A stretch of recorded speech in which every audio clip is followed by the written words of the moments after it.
Come on! So, definitely a long time no talk. Figured I'd be seeing you a lot this year, and haven't. That's weird, right? Yeah, it's unfortunate. I was hoping to play a couple with you at least, and I don't know, but at least we get to see this delicious beer that you've got going. Oh well, thank you.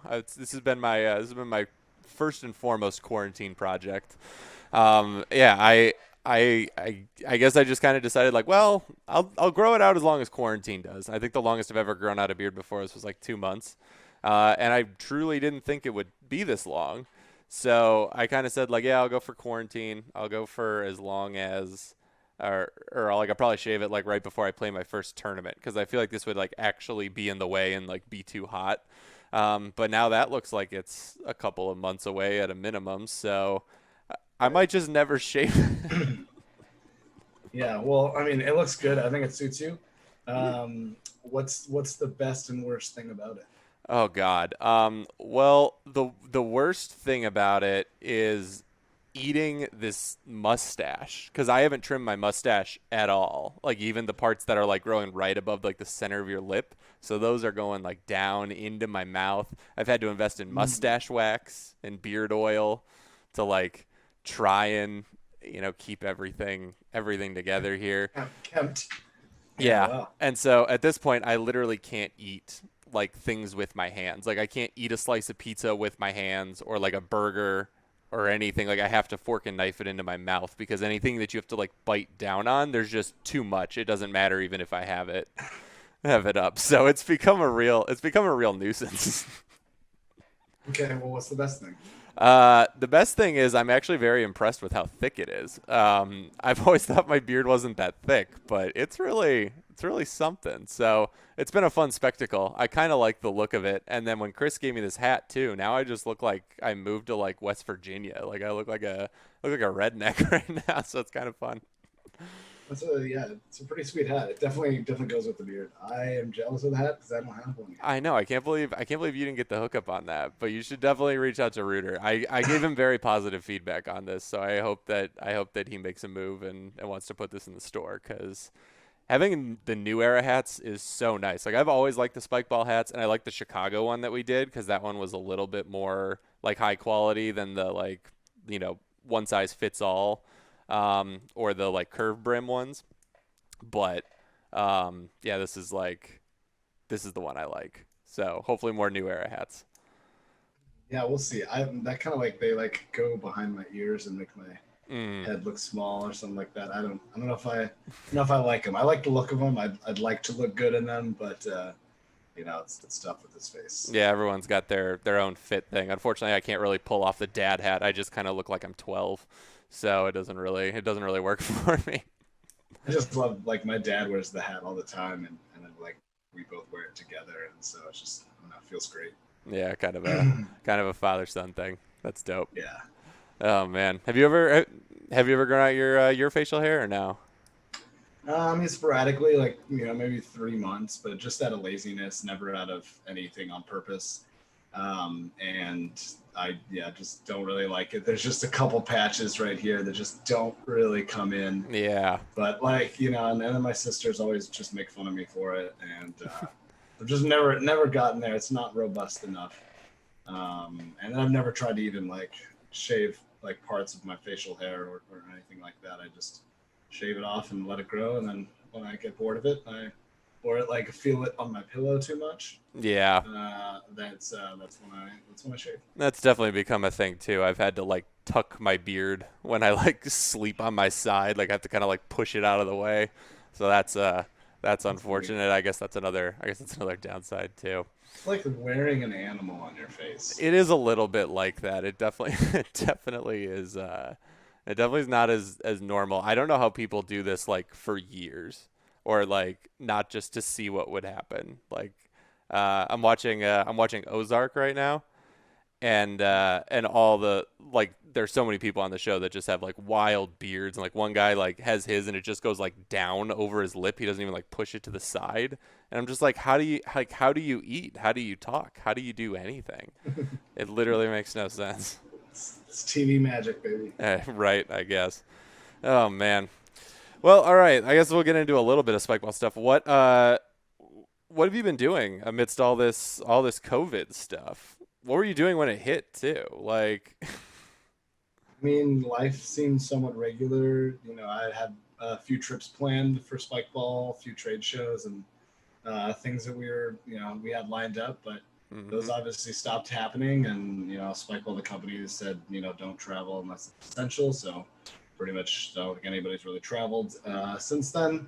And a couple conferences have now gone virtual, but just been working on some new product stuff, some product innovation stuff, and getting some partnership deals as well. And then I've been getting spike ball sets in the hands of a lot of pro athletes. So, but like work wise, that's kind of what I've been doing since PE has gone a little bit dormant, right, just because schools are not really happening. And even if they are, like the last thing they're thinking about is spending money like on not anything that's not cleaning right. or social distancing. So Yeah, hopefully that'll pick up as schools maybe start, but I don't know how they're going to start, but we'll see. Maybe yeah. we'll try and encourage some, at home spike ball learning, through some round net curriculum and videos. Maybe we got something up our sleeve, but who knows? We're just kind of playing it by ear. But Yeah. spike ball wise, that's what I've been doing, and then life wise, I've been just trying to play sports and walk my dog and um, just kind of hang out and enjoy myself. Been trying to cook more food lately. Gonna make some Yeah. banana bread maybe after this. No way. I literally made banana bread like an hour ago Ooh, because we delayed this. I was like, you know what? I could make ah, that banana bread right now. I've kind of picked up baking a little bit as well. I'm doing very poorly, but I'm learning all the ins and outs of baking soda versus baking powder. Did you know there was a difference? I didn't. yeah. I mean, they're two different things. They I have guess two they're different names. yeah, I guess I had no idea. So I've made some very dry, bland cookies.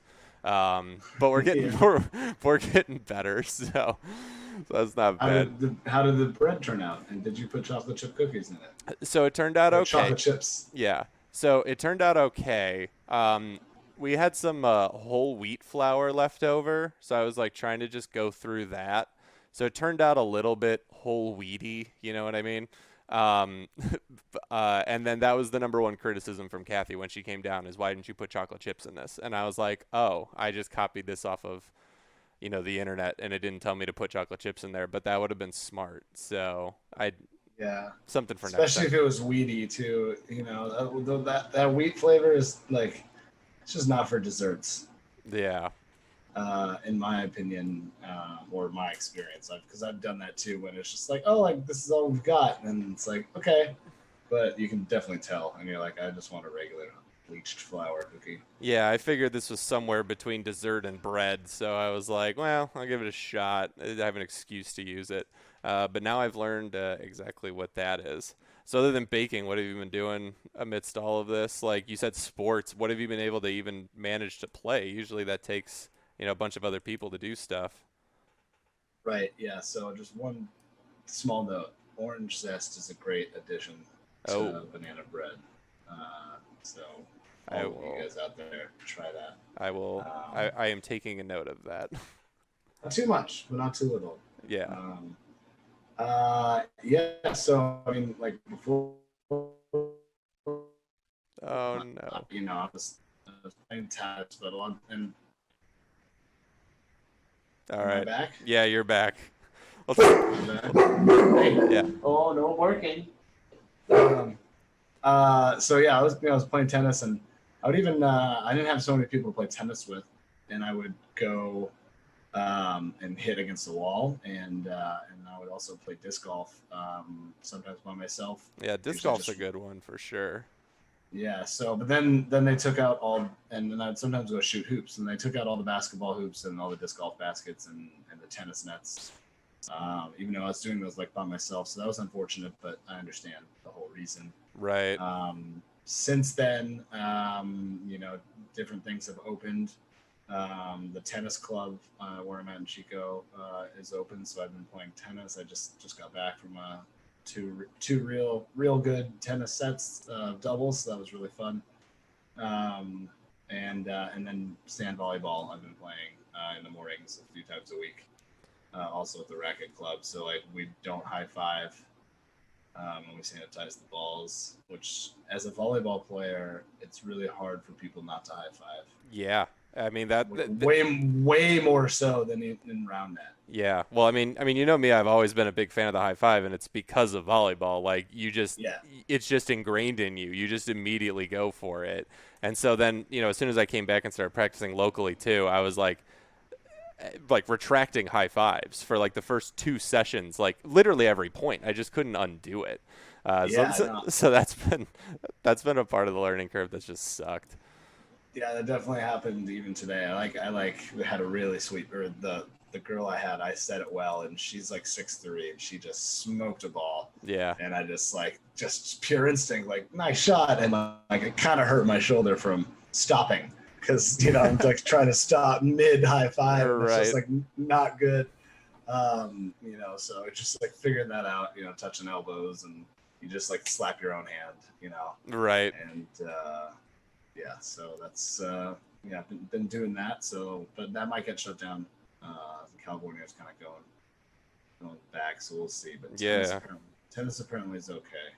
Yeah, tennis I've heard is like, one of the So better ones just because you really don't even touch the ball nearly as much as other sports. So that's good. I've actually true. gone back and started playing. I've been playing with my sister. She played in high school, and she just wants to get out of the house. She's trapped with my parents, who they recently retired and went down to Arizona, but with COVID they came back.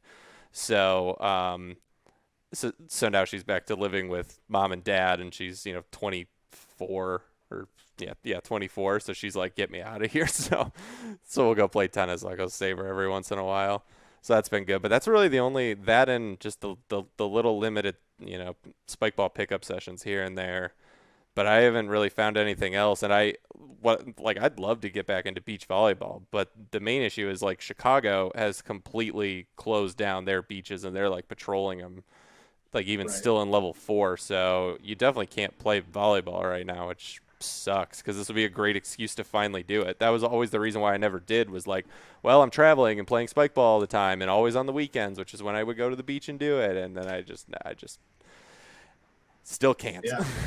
Same. Yeah. I'm lucky, and they're playing at like 7 a.m., which is great, just because I'm up and kind of before it gets to 100 degrees and the sand's too hot.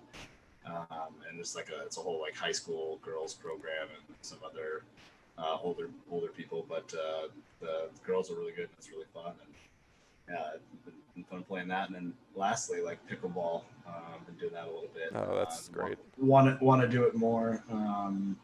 And one good way for social distancing in pickleball, and you can do it in tennis a little bit, but easier in pickleball, is just have your own uh, balls when you serve. Oh, So like your balls stay on that side. right, Then you only touch the balls that you serve. Um, then you just pick up the ball with your foot and paddle, or just scoop it up. right. Things like that. But just sanitizing before and after is really important. And Yeah, I've worn a mask sometimes. Sometimes I haven't, depending on how close people are to me, or yeah. whether they're roommates or not. So it's been interesting, but we'll see. I've been enjoying sports, and yeah, getting a couple little round net in. Got to go play in the Utah tournament. Yeah, how was that? Um, Because you did that right when Utah opened. So you kind of were, one of the first people in the country to actually get to play after the national shutdown. What was that like? yeah, it was fun. It was weird. Just, good group of people out there in Utah, obviously. Mm-hmm. And yeah, it's fun playing with Chandler. He's just an incredible dude, and wildly good serve, and just the overall Yeah. game is awesome, and he's improved so much over. I think he's been playing for like a year or two or something like that, maybe a little longer. But I know he's come Yeah. on the scene hot, so he's real good. So that was a lot of fun, and we didn't have a great semifinal match, but it was good being out there. And yeah, I don't know. It's just kudos and shout out to Taylor and Utah Roundnet and everybody that's involved with that. It's an incredible organization, and something that people need to follow with their own Roundnet groups.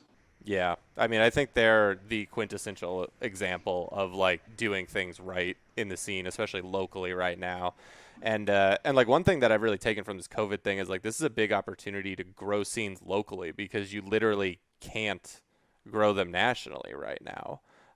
There's not a tour to distract, top players from investing in local scenes right now. And I think it's like a big thing that Taylor's really capitalized on is keeping morale up there and keeping people playing and just full on doubling down. And then it also helps that at this point he's, made this his job. So now like this isn't just a hobby. Like he kind of has to make it work, which is what I hope to see too. I'd love to see some other people, throw their hats in the ring locally across the country and really start developing scenes around a business because yeah, I mean, you've seen how legitimate his is compared to everyone else at this point.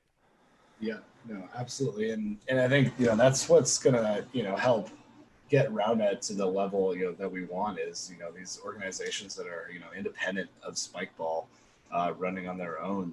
Hopefully they have some sort of partnership with Spikeball and there can be some good win-wins there. But Hmm. for the most part, like they got to be able to run on their own and flourish and hopefully spark little smaller communities even under them. That's kind of the idea. And, as just Utah, hopefully there's one in, different cities or counties. And I think that's just like such a good thing for the growth of the sport in general is just being able to run leagues and tournaments and your organization. Yeah, a lot of it's going to be volunteer, but if you can like get a little bit of money, and make it, run it a little bit like a business to keep it going, Right. and keep people interested. It's just like huge for the awareness of the sport, the consistency. Just like this is the place you look if you're looking for round net. So I'm hoping more people. I mean, more people are doing that, and it's going to be a bright future. And I'm really excited for the things that the round net community has that everybody's doing, and just what the future has in store. It's going to be more exciting than we can all know, I think, and it's gets me juiced every time I think about it. I know. It's the same thing. Like I've like Taylor Sanford's been one of the people I've reached out to probably the most with COVID, just always asking him what he's doing. Like he I thought like 2 years ago about doing exactly what he started doing. Well, I guess like 3 years ago now. I thought about doing what he was doing and just going like, what if I ran Chicago as a business? Like I've looked to other, esports that have, local scenes and stuff like that. And like, you can make money being a TO. And so that was the idea was like, would I be able to do that and support this community and actually like create a feeder program that people could, get better in and connect with other ballers and compete. And then hopefully that feeds into a national scene as well. But really, it takes so much time on the ground there, and you have to really invest in that group. And I just didn't want to give up traveling as much as I did nationally, and I didn't want to leave Yeah. my I don't want to leave my best years on the table. So I'm definitely not taking my hat out of the ring when I get to a point where I need to retire here. But I mean, he's doing the legwork right now, and like he's going to be the first person I call if I go to do that, or if anyone else is going to do that.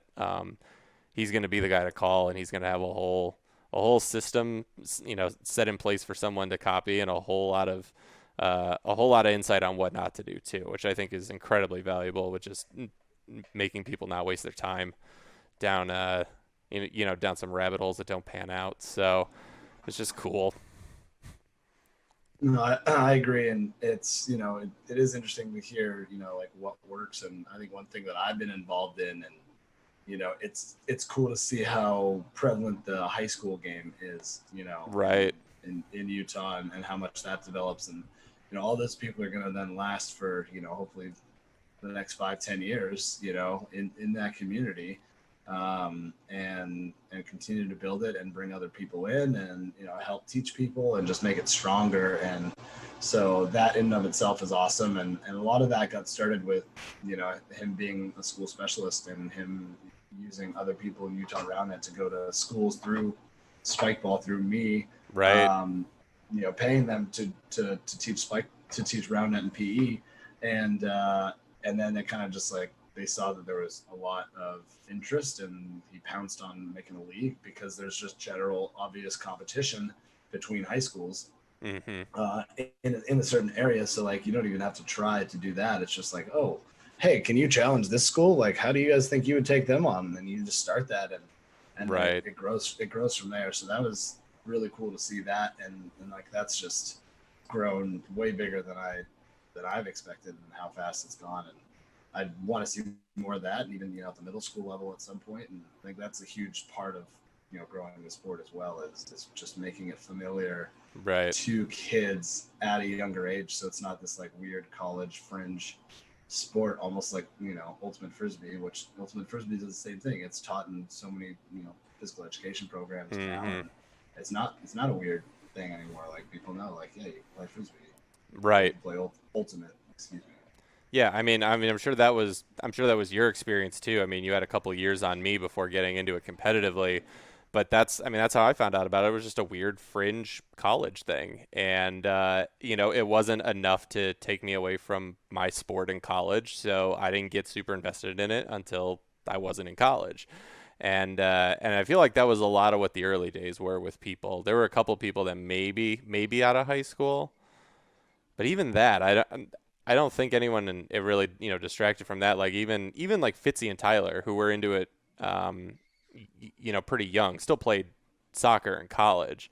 But what's cool is because now Spikeball actually has a solid college presence and has actually had college tournaments on ESPN, for Christ's sake.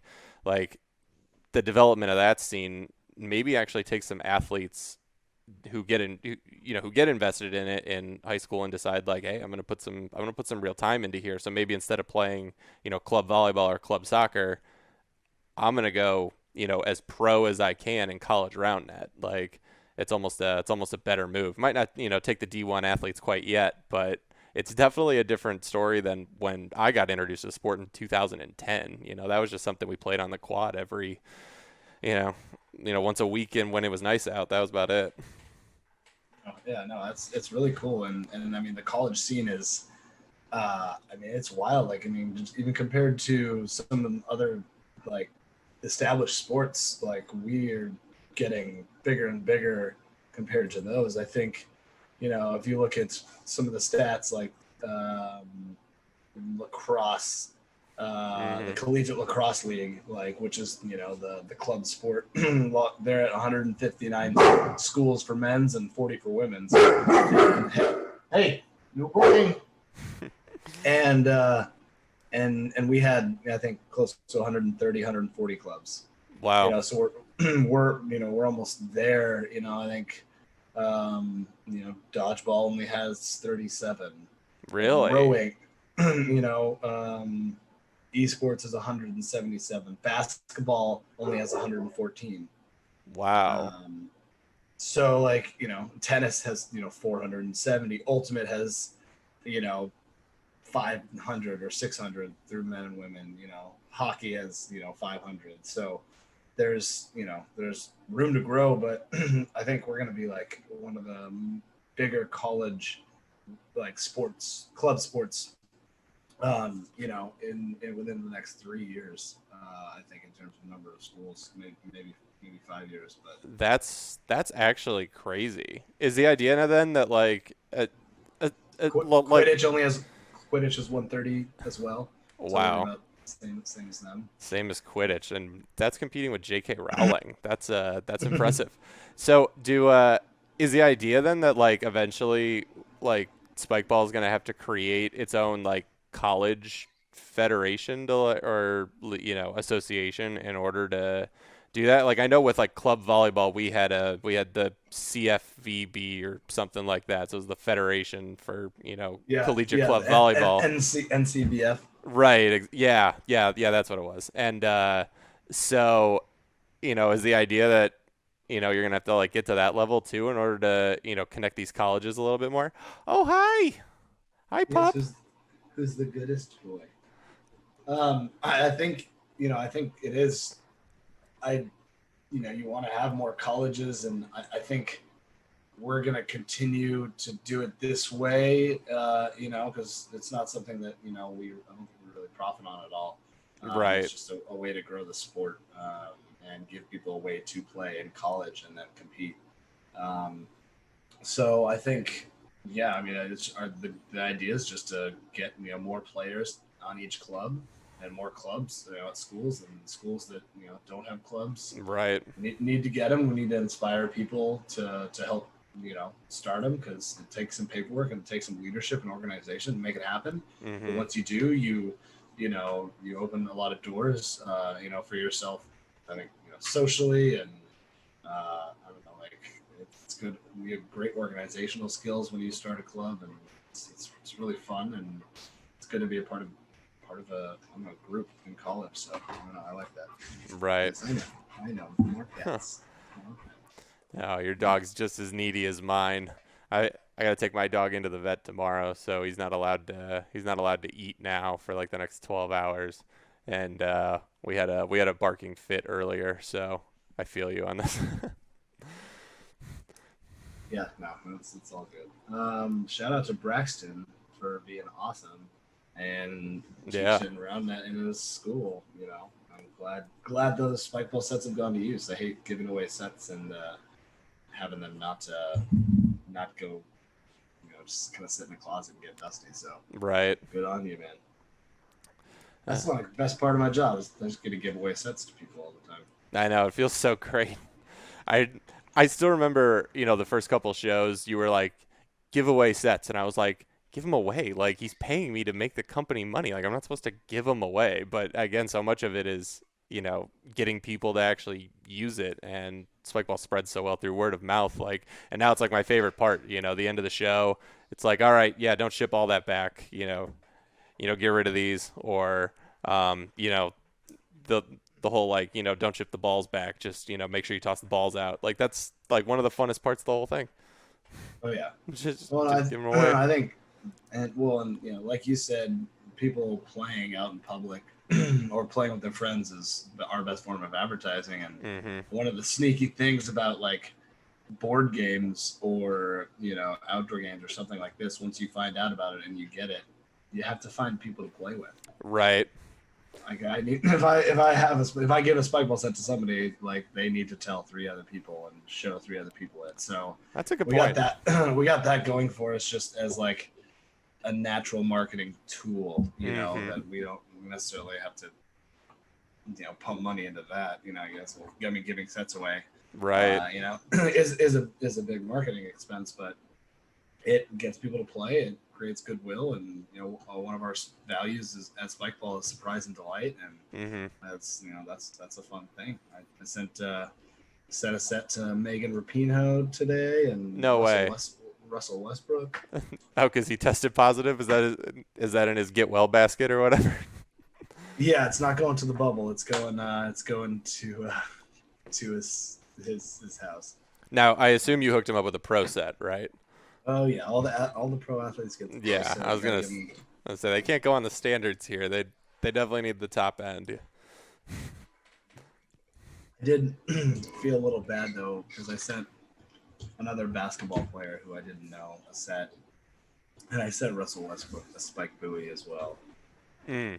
So it's like, should I just have treated them fairly?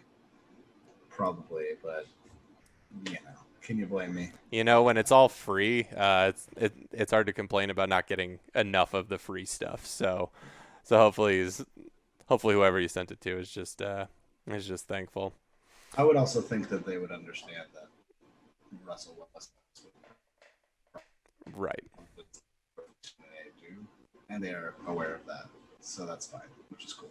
But yeah, I don't know. That's been fun. I sent a bunch of sets to WNBA players for the WNBA bubble.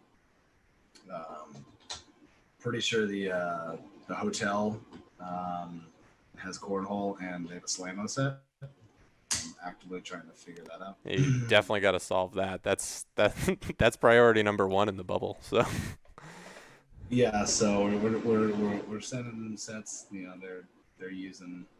I don't know. We'll see what happens. I'm trying to figure it out. yeah. So, but Well, what a fun project now that like gets to be much more of a focus. Like I know that's been, a little bit of like a hobby project that you've been working on with the company underneath, schools and underneath trade shows and all that stuff. So you get to really focus on that since those aren't, possible right now. Yep, yep. No, it's awesome, and sometimes it works, sometimes it doesn't. But I think there's a lot more people that use Spikeball and play around it, that we think, and Yeah. who knows? Who knows what one or two of these giveaways can do or will do, and the right people play, and Yeah. this kind of butterfly effect kind of thing. So it's fun. Yeah. And hopefully I'll get to play with some of these people one day. Yeah. I mean, that was great. You've also played with Todd Rogers, right? Yeah, gonna play with Todd Rogers, gold medalist. Yeah, And he's definitely the most famous person I've played with, but I think you and I are both people that have played with him. Who else have you played with? I played with I want to say not PETA from somebody from the Hunger Games, I think. Oh, I'm not going to be help here. I haven't seen any of Yeah, them. done that. I mean, I played with the Atlanta Hawks last year. Oh yeah, that The was whole cool. the whole team, so Trey Young and JaVale McGee and That's crazy. Vince Carter was not there yet. Unfortunately, that would have been cool. That would have been real But cool. they are just so tall and strong and big, and it's like standing like next to them, like being next to them, and it was Intimidating. pretty unreal. Well, and then also I was just like Trey Young, like I don't follow basketball too much, but I was like, you're like not even 20, Right. right? And he was like, yeah, I turned 21 in a couple months. I was just like, wow, you're 20 years old, just on this NBA team, just Yeah. not tall, just balling it up. When these other guys are just towering over him. Right. So Man. it was a lot of fun. Me and Harding had a good time, and Oh, it was Harding was cool there for too. Yeah, it was cool for Harding because he's a big, he's Atlanta, Mhm. family through and through. His grandpa was actually the team doctor for the Hawks back in the day. No way. Yeah, so that was just like kind of a cool piece, and their practice facility was Wow. like gorgeous. Yeah, I gotta like coach some professional basketball players and like tell them about how like round net and then these like reaction times are gonna help you, and it's just like playing defense in basketball. And like I was Mhm. like was kind of their coach for a second. It was like really weird, and like yeah, it's hard to like be there and like No, it's the take moments it you live seriously and for. not freak out. Yeah, but it was a lot of fun. And I got Trey Young on one of those like Oh, fake yeah. swing, and he was wearing a GoPro because he had asked to put it on right before that. Yeah. He didn't turn it on. Oh, that could have been the coolest footage of your life. Yeah, exactly. So that was the low of it, but it was also high, and yeah, it was good times. I'm hoping for more things like that in the future. The volleyball thing that we played with Chase Budinger Mhm. and Troy. Yeah, Troy actually just joined Twitch, so go follow him if you Oh, don't. nice. Yeah, he's Troy Field. He's an awesome dude. Great volleyball player. yeah, I keep in touch with him. He's fun. Um, unfortunately, missed him out in California right before all this happened, but we have a standing date to hit the spike ball around at some point. So, and then hopefully he'll teach me how to jump on sand. That'd be nice. I'd like to learn how to do that. I'm trying. I had like 2 decent jumps today, and there was a few though where I tried to jump and just like I think I just like lifted my heels, Mhm. and you just like, don't go anywhere. You go like lower into the sand, and you just feel so unathletic. Or yeah, no, So, it just eats all of your momentum upwards, and then you're hitting at the tape and you feel really stupid. yeah, I will say though, my round net experience has made my reaction time and one-handed ups quite better than they used to be. Yeah, I could see that. And just like laying out, diving for balls, and controlling your hand. And I think like a lot of times you used to kind of freak out, with volleyball because it's bigger and faster. And Mhm. I don't know, like that's what I showcase out on. All these people play volleyball like all the time, so their skills are a lot better than mine. Right. But my like scramble is is better than most out there, and it's just like I definitely give a lot of that to RoundNet, which is cool. Cool to see that cross training like actually come, and like that's what they're all saying. They're like, oh, it's all that Spikeball. So Yeah. that's been cool, and I think it's one of those things that is a testament, and that's why the Atlanta Hawks had me. Their strength and conditioning coach was the guy that brought me out, and they wanted to use RoundNet as a cross training tool, and the reason they Right. brought me out is because they wanted them to get better at it because they weren't skilled enough, so they weren't like moving enough and getting long enough rallies, so they weren't getting enough Right. out of it for the time that they were putting into it.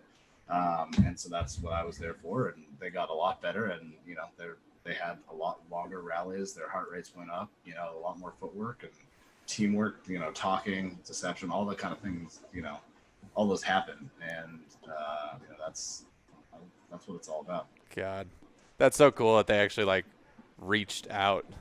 So yeah, when you get the call for the Bulls wanting you to come out, Yeah, I'll I'm keep the hoping date to, open. or the Blackhawks. You know what I mean? I Oh my think God, I would do anything. I honestly think the spike ball is the best next tool for hockey warm ups. Them playing around net before hockey. Like soccer, they kick a soccer ball and volley it. That's like the standard hockey warm up, which is Really? great. Which is great. But you definitely use your hands in hockey too. So why not practice both your hand and feet, kind of coordination Right. by using round net. And if you're going to play on skates, like I can't think of like almost a better game about like quick direction change and like Mm-hmm. which I gotta assume is what makes like a good hockey player and a great hockey player, what separates them. Mm-hmm. Um, so I've been getting with NHL teams and that as well. So we've seen a lot of people use it, but I'd like to like make Spikeball the official tool that you use for a hockey warm up. So Right. we're God, working on it. Winter's coming up.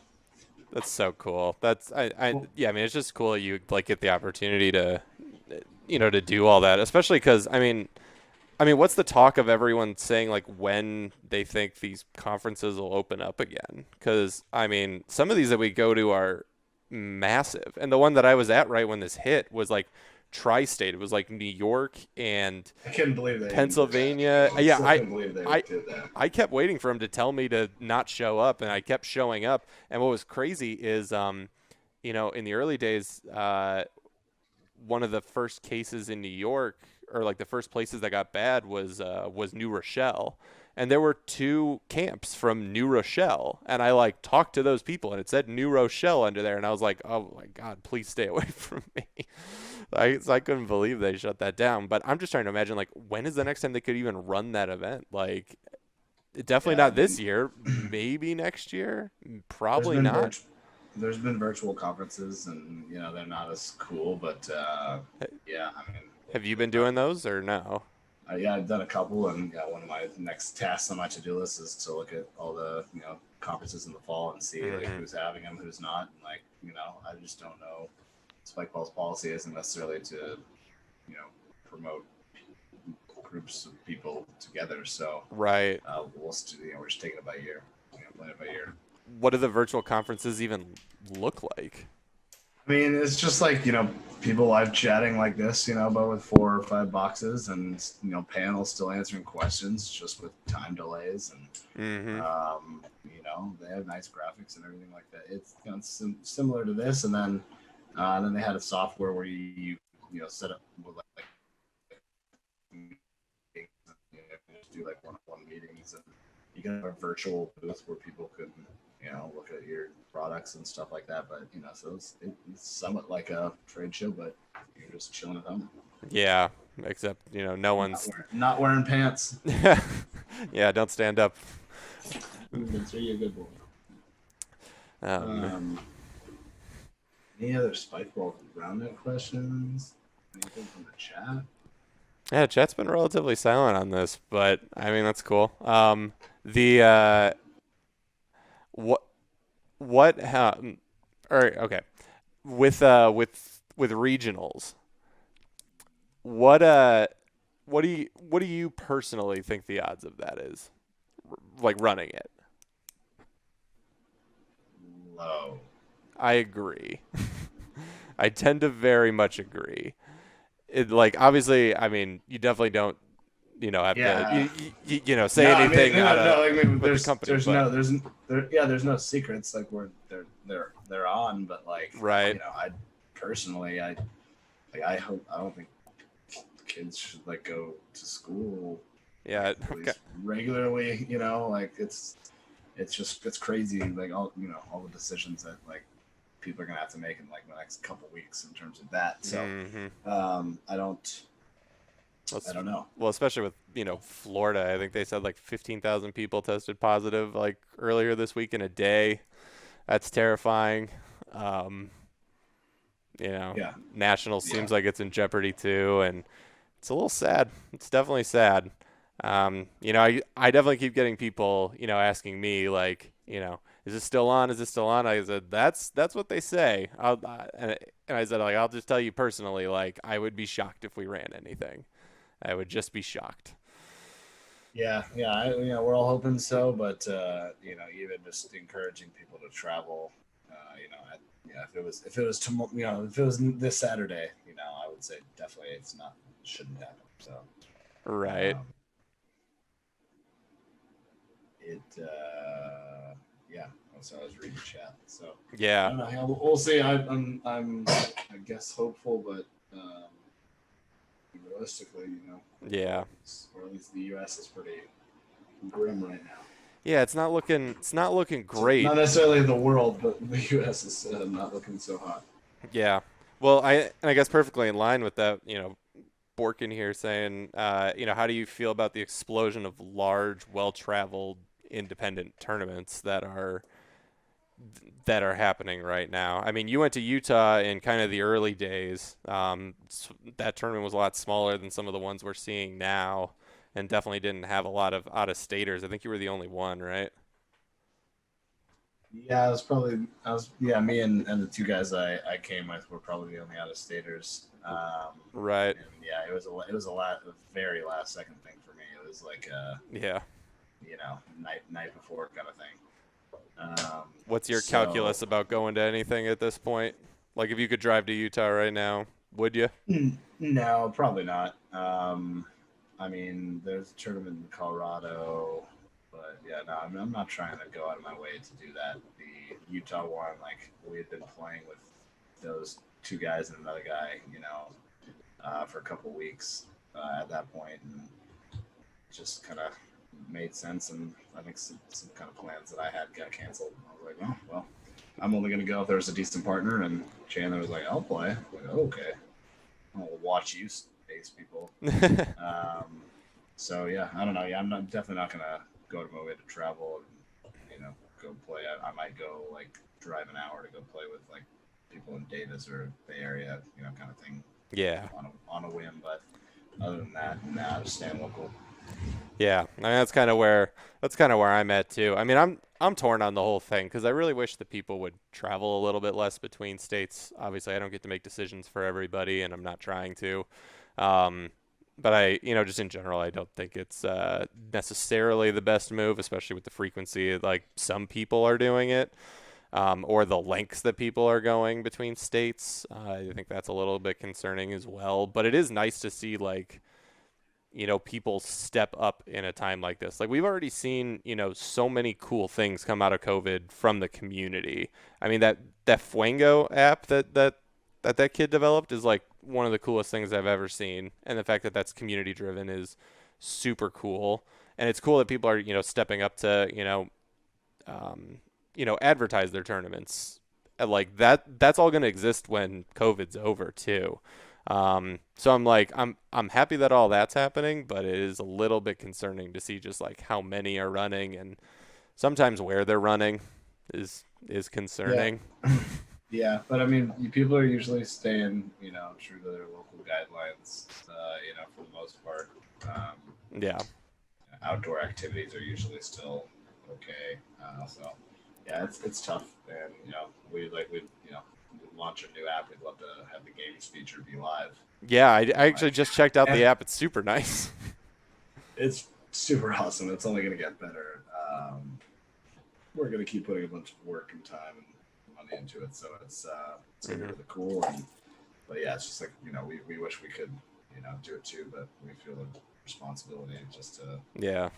lay low and not do anything ourselves. But it is nice to see people in the community come out, and it is cool. I think one of the things that we talk about at Spikeball is creating an environment in the roundnet community so that people can you know benefit and make money themselves, and like make it Hmm. their job. Like that's we don't want to like take over everything. Like we want to Right. create that environment, because then that grows the sport, which then hopefully people buy our equipment because we make the best, Yeah. and we've supported the sport for so long. So that's the whole like big picture is we want to support the sport, and as it grows, hopefully we grow with it. As long as our intentions are good, which they are. And so it's fun to it's just fun to see it grow, and I don't know. I'm so excited for what's to come. I was really disappointed that Worlds isn't happening, but that's Oh such a cool thing God, that's yeah. taking place, and I think it's going to be even bigger and better with next year and all this time. So Hmm. um, yeah, I'm stoked for that. International roundnet is awesome.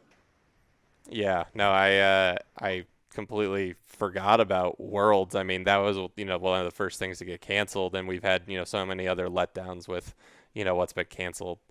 So that kind of has faded into the background. Gosh, I can't believe I like forgot about that.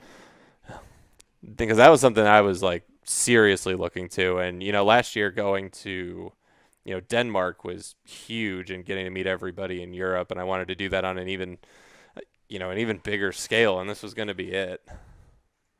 Yep, yep. No, I think we were all quite excited. My mom was going to go. She was real bummed out. Yeah. Yeah. Oh man, gosh, just absolutely crazy times we live in here. What oh, where was I going? Back to the Spike app. The Spike School, very prominently featured on there. How you feel about that as the as kind of the brainchild behind that? Hey, this is Skyler. Welcome to Spike School. Um, Oh gosh, that's amazing. yeah, no, I mean, it's really cool. I mean, that's like, I mean, how I got my job and started with Spike Ball was one day I thought, hey, there's no way how to teach people how to play. Maybe I could be that guy. And it Hmm. started with me writing a curriculum for the PE, because that's what I was going to school for. And so, that's to watch that come to fruition, and kind of have, some professionally made videos, have, you know, be in existence is really cool. And, helping people learn how to play the sport and get better and see the nuances is going to get them more interested in it, and up the competition level. And I think it's just, it's good, and it's so cool to see what pro spikers did, and what Trippy's doing, and what Hilltop's doing, and Hmm. Preston's doing, and how to round that everybody. And it's just like, I don't know, it's like awesome to see. It's like sometimes they're doing like what I even wish like we would do more, but it's one of those things where we want the community to kind of flourish. We don't necessarily want to take over all of that, and control all of that, because Right. we are not the voice. The community is, the players are, and Hmm. so we want to support that as much as possible.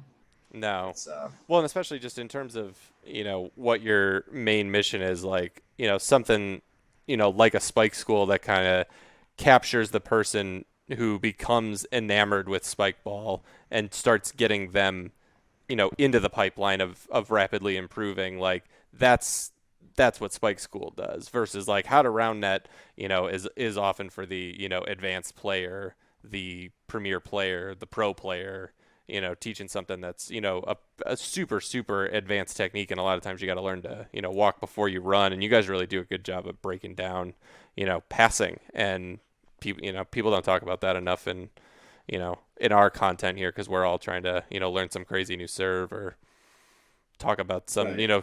complicated defensive schematic or something like that. Absolutely, and I think we probably need more of that. And one way to think about it is, there's a funnel of players, and new players are at the top of the funnel, and the pro players are down here. There's Hmm. a lot less, and we need to, give the most resources to the top players so that Right. they'll move through the funnel. And then they'll play with their friends in their backyard, then they'll go play with maybe somebody else in town on the app because they want some more competition.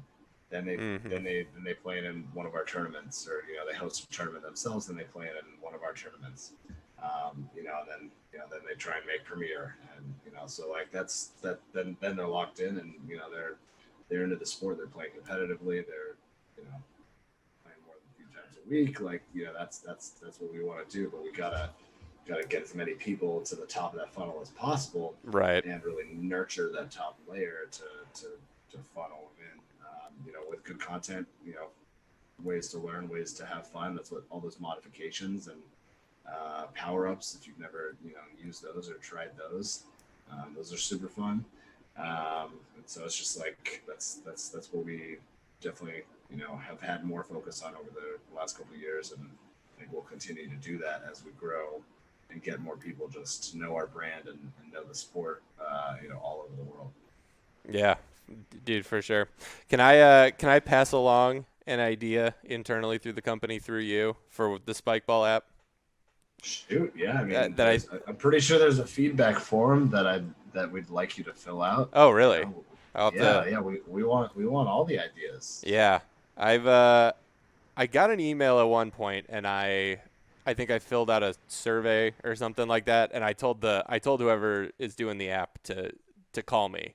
Did not get a call, but I'm sure he had a million other things to do. Yeah, I was just like, I he was was like, making the app. He was making the app launch. right. I was like, I have so Shout out many to ideas. Shane. Yeah, I was like, I can't even write them all down. But one thing that I think would just be huge: tournament check-in via the app. One, it makes every player actually download it, and two, then you don't have to staff somebody to actually do that. Well, I like it. I would just say that stay tuned. The app is gonna be more robust I think as the it might be future in the pipeline happens. already. Let's go. Uh, but yeah, I mean, those are the things like we want to know, and that's like we were using a developer, and it was like back and forth, back and forth. It takes a long time to get things done, and we hired Shane, which is shout out to Christina for doing that, and he's been just crushing it. And this new app is awesome, and Yeah. the capability we have, and what we could do with it moving forward is really awesome. And look, just stay tuned for good things, and definitely download it for International Spikeball Day, Saturday, which is there's going to be some awesome prizes. Yeah, I was gonna say it sounds like a time you guys might give away some good stuff. So definitely gonna want to be on it on the 18th, correct? Yeah, if it gets approved, there might be a prize. It's a limited edition set that nobody's seen before, but I don't know if it'll get approved. So you guys got more limited edition sets in the pipeline. Good to know that too. The Canada one was sick.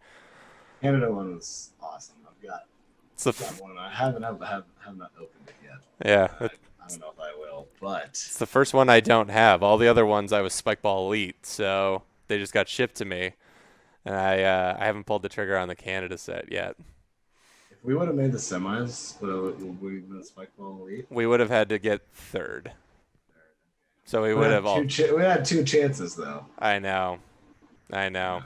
Somebody asked about our run, and Yeah, what I have to say is that like we had some controversial games we in sure the did. round of 16 and the round of 8, and like it's not fun to think about, honestly. Yeah, yeah. There was 16 some was hard to intense. go There's back some, and look at that the next day. I was like, no, I feel yeah, there's some net horrible. touches. There's some net touches by me that true to honest, had no idea happened. Yeah. Very bang bang plays. One, Dylan was even he was there observing. observing and didn't see it. Yeah, well, and that But I was clearly did. yeah.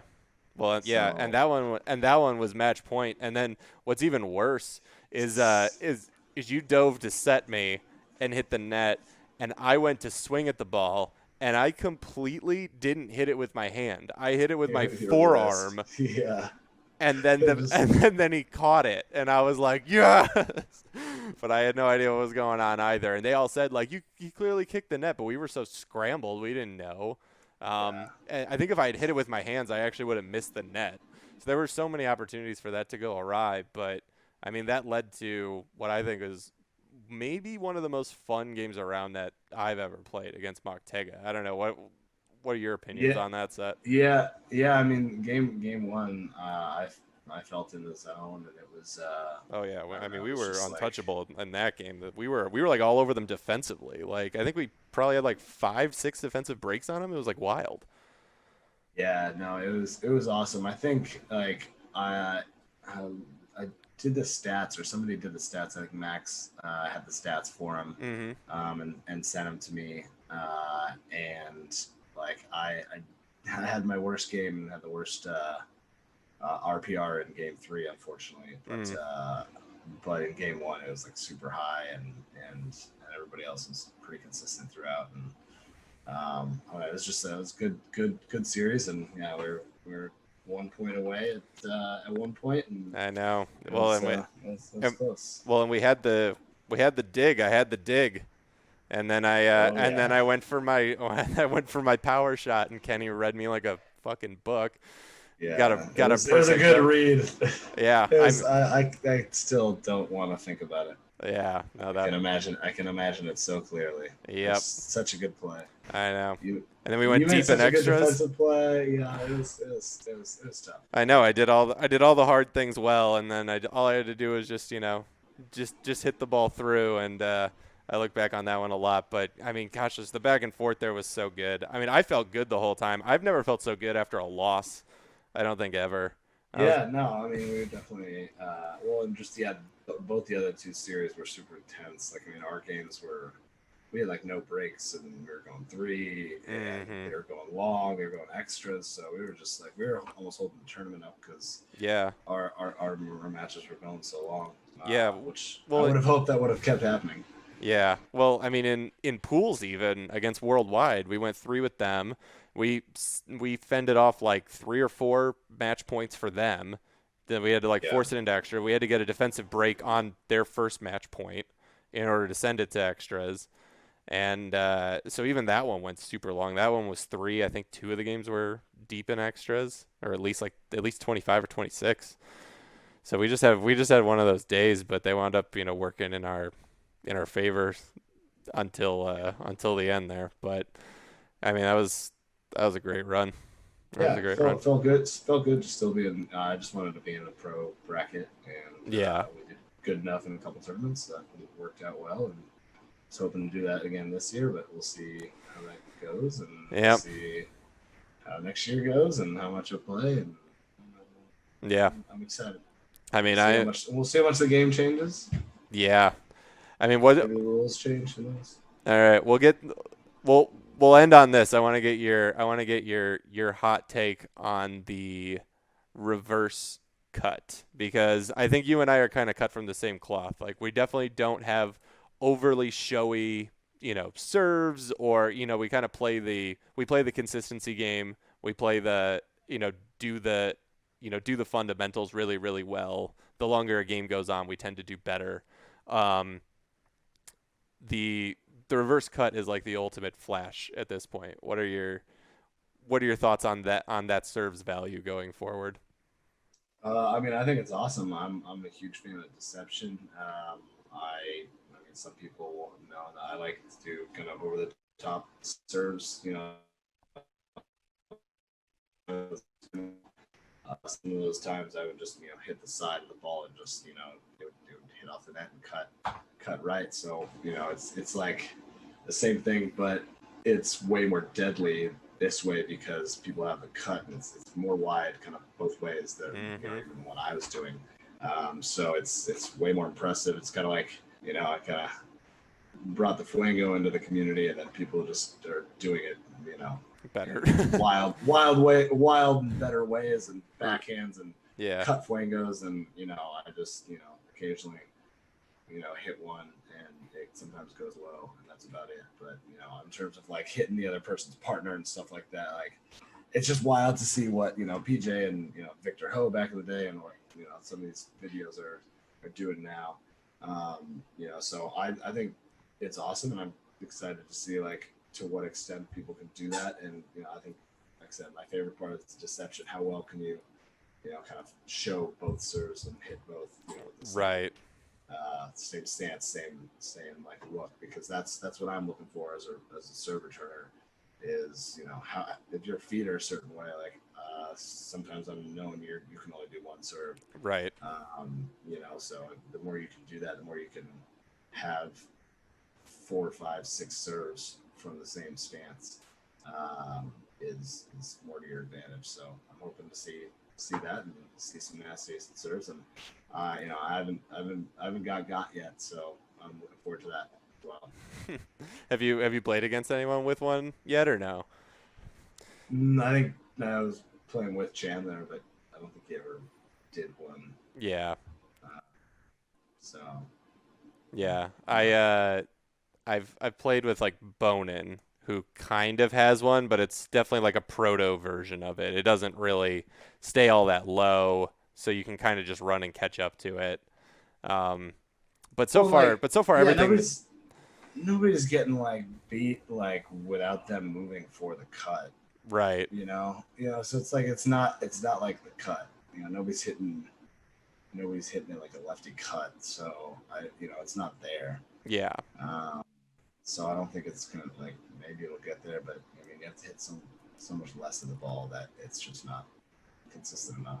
Yeah, that's what I'm imagining too. I mean, obviously we'll see what, people do with this when they're able to get all of it. I know I'm fiddling with it and failing horribly.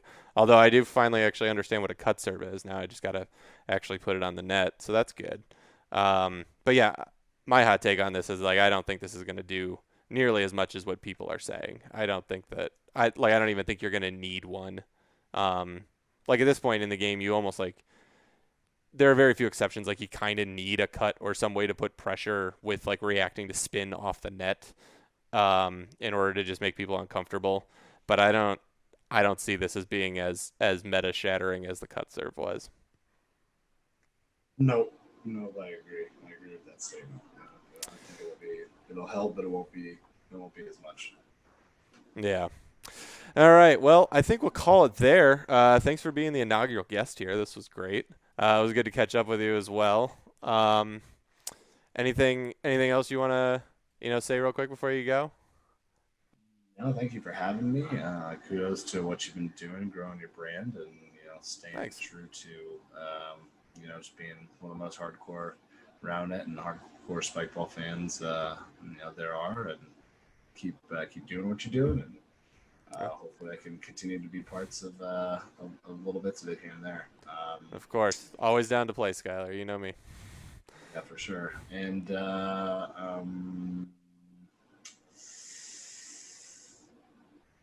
free Hong Kong. That's a great way to end it. Free Hong Kong. Absolutely. All right, Sky. Thanks for tuning, thanks for joining. Thanks for tuning in, everybody. This has been great. Cheers, everyone. All right. Peace out, man. All right. Thank you to Skyler Boles again for joining us today on the podcast. What an amazing conversation. I hope you guys learned a little bit more about him. He's one of my favorite people, and he's done so much for the sport. So just again, big shouts to him for all that he's done. The community loves you. So thank you. Be sure to subscribe to the podcast on Apple Podcasts and Spotify, where you can find us. You can also find full videos on YouTube. Be sure to rate and review the podcast. That really helps us out here. Be honest with your rate and review, but also keep in mind that this is definitely a 5-star podcast. Make sure to follow the journey in real time over on Instagram and Twitch. That's where you'll be able to find me day in and day out for all the latest stuff. And before I send you off here, let's go and give back to the RoundNet community. Let's go and share our passions with the rest of the world. Let's go and work on self-improvement on and off the court. And on the count of 3, let's all let out an enthusiastic "let's go" scream. Yes, I am 100% serious no matter where you are right now. Commit. Yell it out. 1, 2, 3. Let's go! Woo!